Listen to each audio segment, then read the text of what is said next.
पूजा। समर्थ, यह वीडियो देखो कितना कॉमेडी है। राज।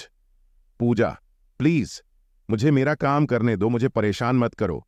ऐसी फालतू बातें सुनने के लिए मेरे पास तुम्हारे जैसा फालतू वक्त नहीं है। पूजा। राज, आजकल मेरे लिए तुम्हारे पास टाइम ही नहीं रहता और तुम्हें मेरी सभी बातें फालतू और गलत ही लगती है।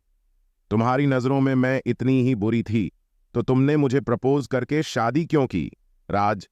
हाँ, भूल हो गई मुझसे, लेकिन अब क्या फायदा ये सब बोल के? की हुई भूल अब निभानी तो पड़ेगी ही ना जिंदगी भर। राज के ऐसे शब्द सुनकर पूजा की आंखों में आंसू आ गए। पूजा, ठीक है, तो फिर तुम्हें मेरे होने से इतनी ही तकलीफ होती है तो मुझे लगता है कि हम अलग हो जाते हैं। दोनों की यह बातें चालू थी, तब अनु का कॉल पूजा के मोबाइल पर आया। अनु राज और पूजा दोनों की कॉमन फ्रेंड थी।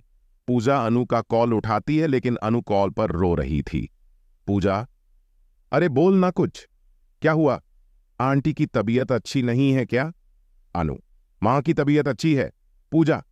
ऐसा बोलकर अनु फिर से फूट फूट कर रोने लगी। पूजा, अनु तुम पहले रोना बंद करो और मुझे ठीक से बताओ, आखिर क्या बात है? मुझे अभी डर लग रहा है। अनु जल्दी बताओ, क्या हुआ? अनु। पूजा। पूजा, राहुल। पूजा, क्या हुआ राहुल को? अनु। पूजा, कल रात को कश्मीर में आतंकवादियों के साथ गोलीबारी में राहुल को 4 गोली लगने से राहुल शहीद हो गए। अभी अभी फोन आया, उनकी बॉडी विमान से ला रहे हैं। यह सुनकर पूजा की पैरों तले जमीन खिसक गई। पूजा। अनु। अनु, हम दोनों अभी आते हैं तुम्हारे पास। तू संभाल खुद को और आंटी को भी। हम पहुंचते हैं जल्द से जल्द उधर। ऐसा बोलकर पूजा फोन रख देती है और राज को राहुल और आतंकवादियों में हुई फायरिंग और राहुल के शहीद होने की बात बताती हैं।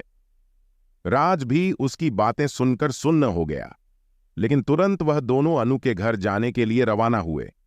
अनु के घर पहुंचते ही दरवाजे में ही अनु पूजा के गले लगकर रोने लगी। अनु। पूजा, कल सुबह ही तो हम तीनों ने उनसे बात की थी।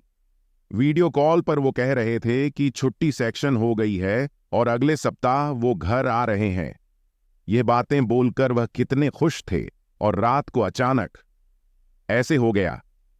पूजा, संभाल खुद को, तुम्हें तकलीफ होगी, प्लीज संभाल खुद को। तू अपनी हिम्मत खो देगी तो आंटी को कौन संभालेगा? अनु, अब मैं क्या करूं खुद को संभाल कर?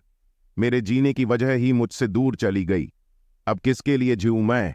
बस 6 महीने ही हुए हैं हमारी शादी को और शादी होते ही 15 दिन में वह ड्यूटी पर निकल गए। एक दूसरे को समझने के लिए भी वक्त नहीं मिला। पूजा, इतने सपने देखे थे हम दोनों ने, हमारे बच्चे के, नए घर के, एक दूसरे के लिए बहुत सारी बातों के सपने देखे थे। अब सारे सपने अधूरे रह गए। हमें वक्त नहीं मिला पूजा, वक्त ही नहीं मिला। थोड़ी देर में राहुल की बॉडी तिरंगे में लपेटकर घर पर आई। शासकीय इंतजाम में राहुल का अंतिम संस्कार हुआ। सभी विधि खत्म होने पर राज और पूजा अपने घर वापस देर रात तक पहुंचे। पूजा, राज, तुम खाना खाने वाले हो क्या? मुझे तो भूख नहीं है। राज, नई चाय बनाओ, बहुत सिर दर्द हो रहा है, कुछ समझ में नहीं आ रहा। पूजा दोनों के लिए चाय बनाकर ले आती है। चाय पीने के लिए दोनों शांति से सोफे पर बैठते हैं। राज, सॉरी पूजा, मैं सुबह तुम पर बहुत चिल्लाया। अरे क्या करें, वर्क फ्रॉम होम होकर भी इतना प्रेशर होता है और इस वजह से मैं इतना चिड़चिड़ा हो जाता हूं कि उसका गुस्सा तुम पर निकलता है। आई एम सो सॉरी पूजा। पूजा, राज, तुम सॉरी मत बोलो, मैं भी गलत थी, मैंने भी ज्यादा ही बोल दिया था कि हमें अलग हो जाना चाहिए। मुझे ऐसा नहीं बोलना चाहिए था। राज, पूजा, तुम्हारा गुस्सा भी सही है, मैं तुम्हें वक्त दे पाऊं, इतनी सी तो तुम्हारी इच्छा होती है। पूजा, हां, लेकिन मैंने भी तुम्हें समझना चाहिए था। तुम्हारे काम का प्रेशर ना समझते हुए मैं अपना ही गुस्सा तुम पर निकाल रही थी। राज, इट्स ओके पूजा, हम दोनों ही अपनी अपनी जगह सही थे, बस हम दोनों एक दूसरे को समझ नहीं पाए। पूजा। राज, अनु के वह शब्द अभी भी मेरे कानों में गूंज रहे हैं। हमें वक्त ही नहीं मिला पूजा।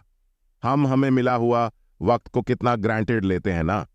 राज, सच में पूजा, हमें जैसे एक दूसरे के साथ रहने के लिए वक्त मिलता है वैसे हर किसी को नहीं मिलता।